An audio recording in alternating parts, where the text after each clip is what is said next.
Welcome to Vibration Translation from Spiritual Awakening, Spiritual Integration, the present moments, and our authentic interaction with what is right in front of us, right now. Hi, if you clicked on this video, you likely have or had or relate to the experience in some way of having an inner critic, perhaps a strong one, perhaps such an inner critic that every single thing you do at times or all the times feels like it's wrong, never enough, and like you amount to nothing. I'll say something along those lines. Generally, what the inner critic is, it's unsupportive, it's critical, and for each person to varying degrees on varying topics, but generally, when it comes to your expression and showing up in the way that you'd like to show up at a moment, the inner critic comes in and says, you're gonna be so stupid. You really should have done it a different way. You need to tweak that. That's wrong. That's bad. Oh, you can't. Yeah. Why are you doing this?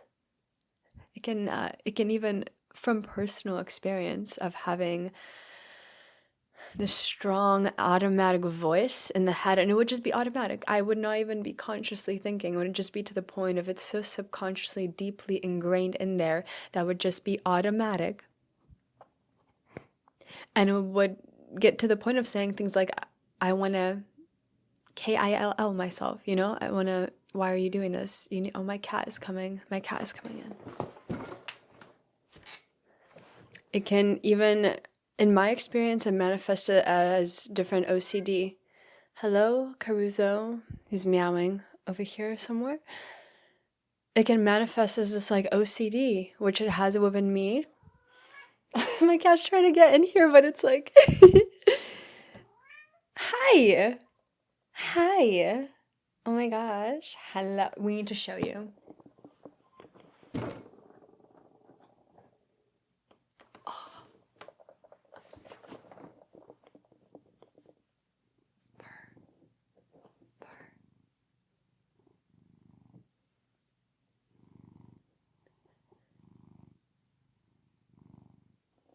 Thank you for the grounding, Caruso. That's very lovely.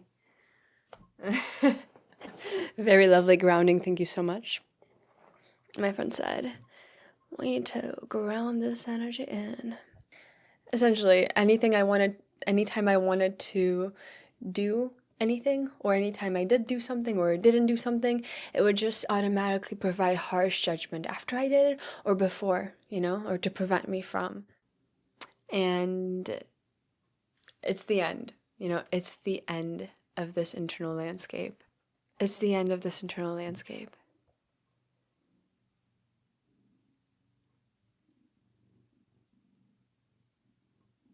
This landscape that is unsupportive, that is critical. It's the end of this internal landscape. Oh, hello, Caruso. He's joining us again. It's the end of this internal landscape. And you can say, and when you can mean it, and when you can really see the self-love in this, when you say, I no longer choose to engage with these belief systems and energies, right? These are belief systems and energies that are unsupportive and critical, harshly critical. Hi, Caruso.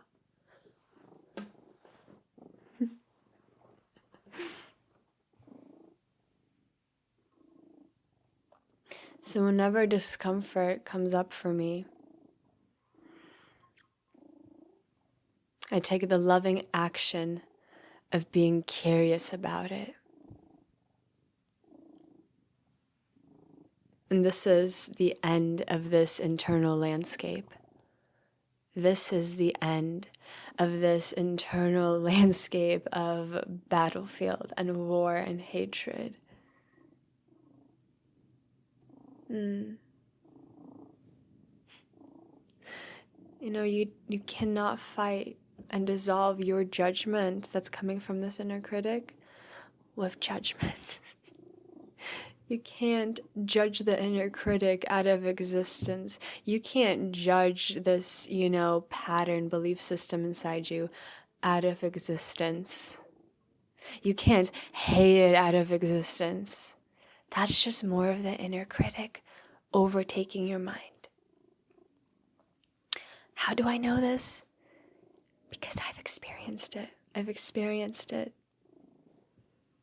And so you see the difference here whenever discomfort comes up for you, and then you choose to take the loving action. There's a bit more softness to it here, yeah, when you're curious about it, about the discomfort that comes up, about the judgment that comes up, about the criticism that comes up from within your internal landscape. See it as a teacher. Let it show me what I have been avoiding. Let it show you what you have been avoiding. Oh, my cat just scratched me up a bit here.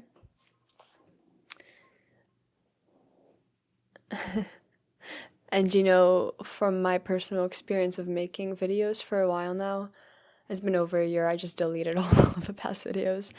If anything, like my cat coming into the room and disturbing me, quote unquote, I would see it as disturbing me, and I would get so antsy and so mad that the video isn't perfectly how I thought, how I needed it to be, and how I structured it to be perfect in my perfect little bubble of comfort, or how I'm supposed to be seen and how I'm supposed to present myself, and it's just like it's gone, okay? Like, and sure, it has the power to come up and resurface this criticism, but that's a choice to make. Like my cat coming in, I could make the choice of allowing that energy, that critic, to come up. I just simply didn't make that choice. And it's like that popular two-wolf story or parable, if you've heard of it. It's quite popular, so you may have, right? One wolf is fear, one wolf is love. If you stop feeding it, it literally dies. And so in this sense, I will say that when you take your energy back and you stop feeding into the critic, over time, it diminishes to where it cannot touch you anymore, to where you do not hear it anymore, right? You don't hear it in your thoughts, that it doesn't pop up, it doesn't try to eat your brain and all of your energy. It just doesn't have even the power to come back to life because of the consistent choice over and over again to choose.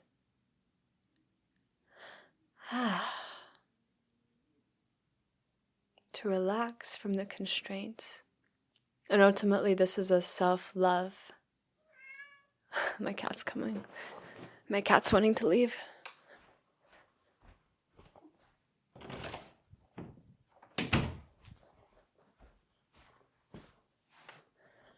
And ultimately, this is a self-love action. So,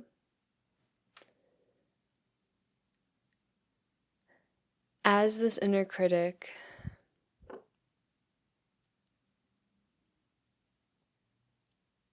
diminishes,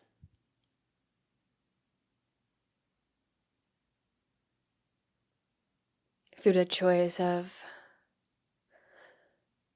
just a little bit more softness, just a little bit more curiosity, and those moments when the inner critic surfaces, when their discomfort surfaces. As it diminishes, something different gains strength. Your inner supporter. So as the inner critic diminishes, your inner supporter gains strength, right? It's the is the contrasting, is the polar opposite energy. The inner critic diminishes, the inner supporter gains strength. The energy of the inner critic gets transferred into support, into the inner supporter within. So this is a transmutation of energy and action through what? Through first, the acknowledgement of the pain that lies behind the mask and the fierceness and the roar of that critic inside you, of that attacking energy. Through acknowledging the pain and the recognition that for you to have this inner critic inside you, it's different for everybody. But something must have happened earlier on, likely early on in your life, where you've decided that you aren't good enough.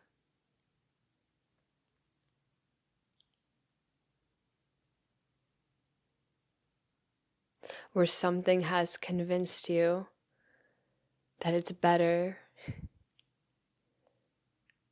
that maybe you didn't get the support you needed as a child, and that something somewhere convinced you that it was better off and in more service to you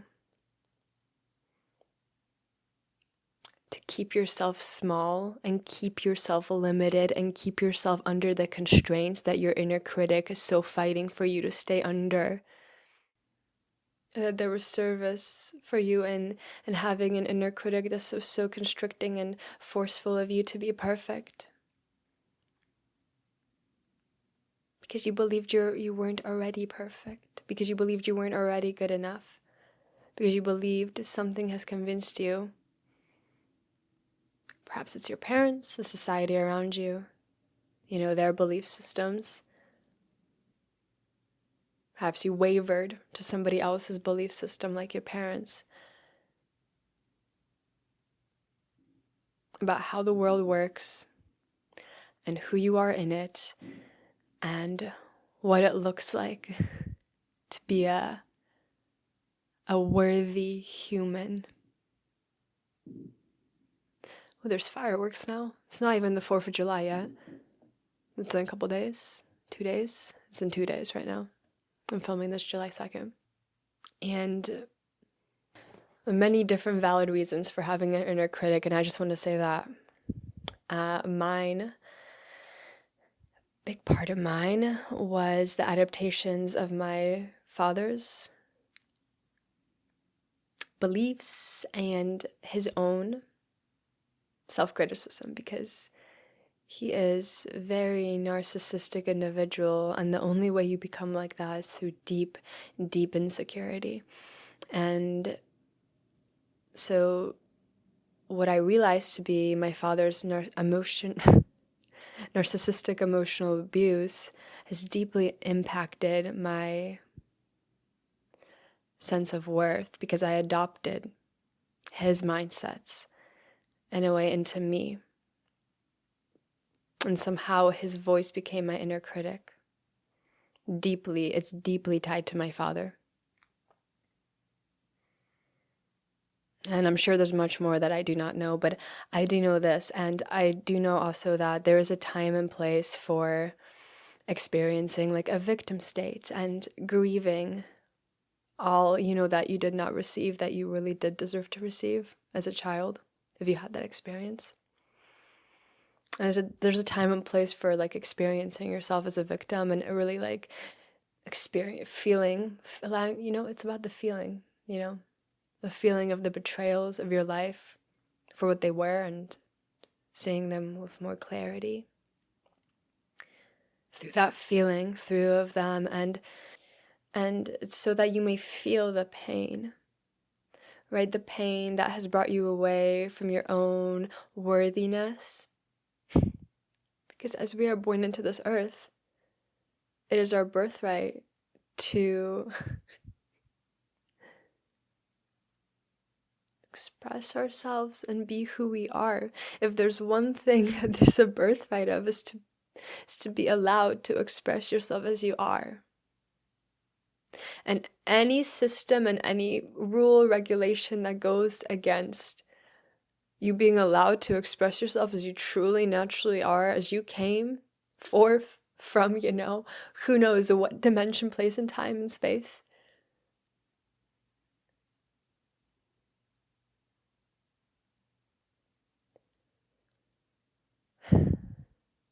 I believe you're meant to break through any barrier to your true self. It's a journey I'm on. Because you're here. You're on it with me. You are on it with me.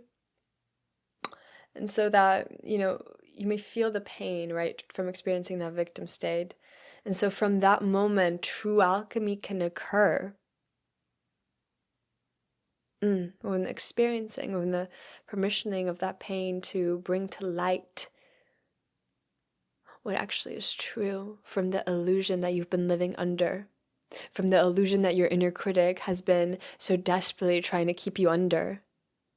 And it's also so tied to your nervous system and what you're allowed to, you allow yourself to experience of more freedom and ease and all these things. And from that victim state and from that feeling of the betrayal and the seeing it, we move forwards. We don't remain stuck in that state of victim where we feel the hurt.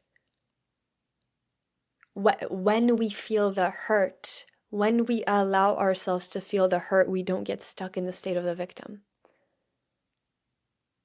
We get stuck in the state of the victim when we attach to the story, to our identity. And we don't allow ourselves to fully feel through that discomfort of that pain, to see what the jewels are on the other side of that. Because there's great jewels within great despair, within great discomfort. There's great jewels to be found, like always.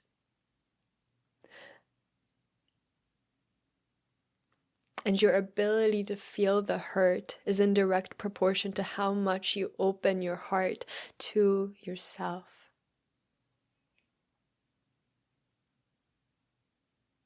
And really just how compassionate you can be towards yourself, truly compassionate.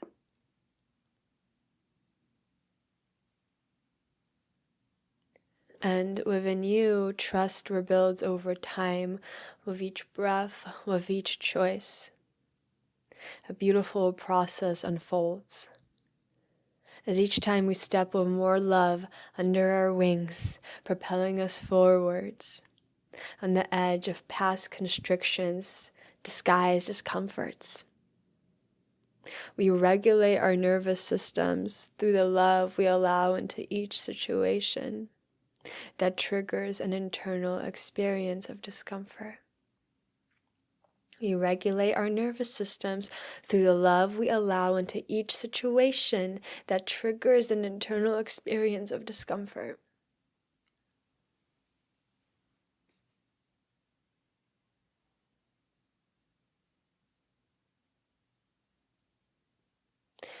And as we go towards the edges of our discomforts, we may, triggers. Maybe a big part of that, getting triggered, is for me. It's been in my process.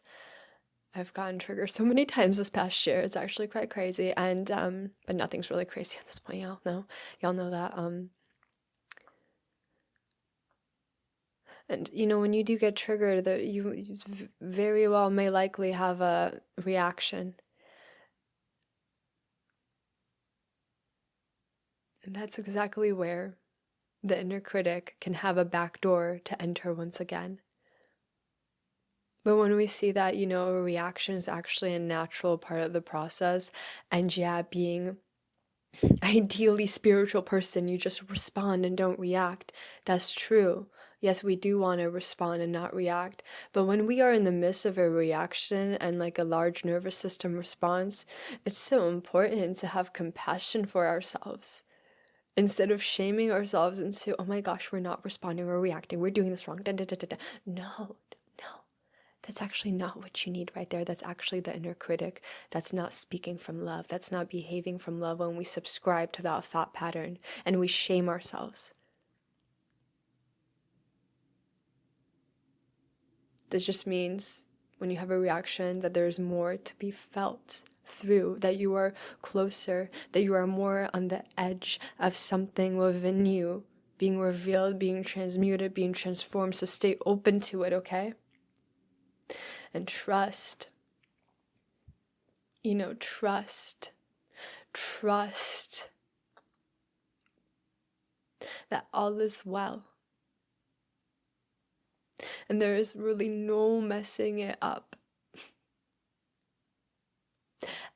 And I know it may be hard to believe, if you do have this like inner critic that's strong within you, that literally looks at every single thing you do in your life as something of a mess up, because like from personal experience again, I very much so understand. But as I've said to myself while writing this little flow that came out on paper for this video, trust where the process is going. Trust how it unfolds. Trust where the process is going. And you might have heard trust the process so many times, and it might be like so annoying. But what that part of you that's annoyed right there, yeah, that part. Feel that part.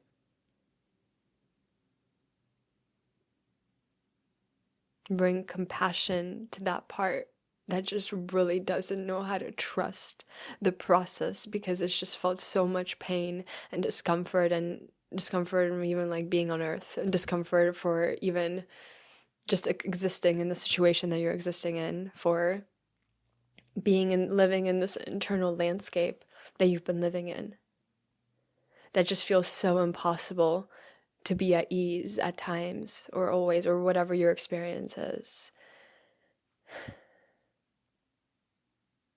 Compassion for that part of you that doesn't know how to trust and doesn't really believe they can trust.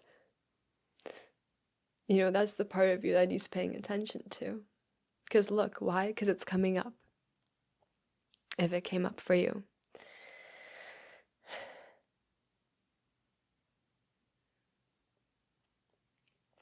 Your process, you right now, wherever you are, whatever situations you're in,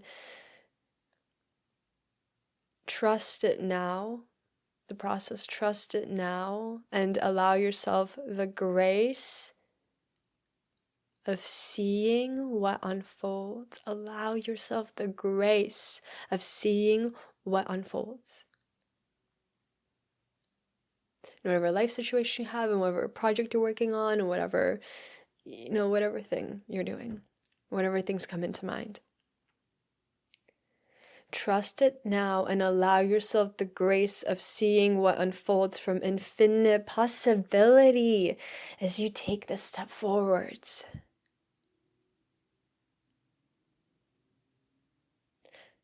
Keep an open mind to infinite possibility, to this present now of what this step forwards is.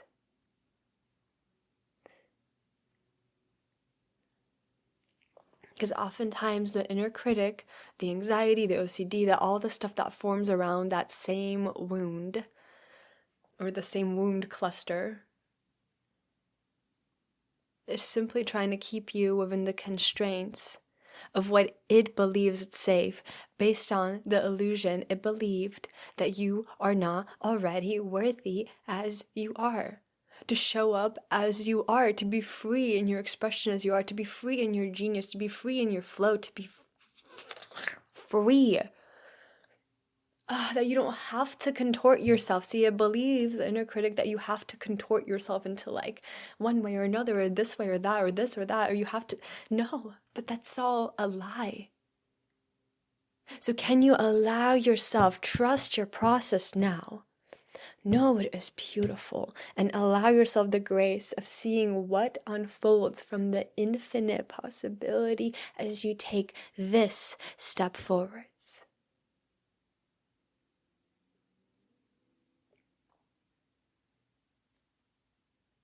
I'll continue on with you, diving in. If you like this video, you may like my Substack. I'll link it down below. I've been doing some voice notes on there that just, in the moment flow voice notes. I just catch on my phone and I put them on there and transcribe them. And they're very deeply personal experiences I like to put out there into the world simply because that is what feels good. And that's enough.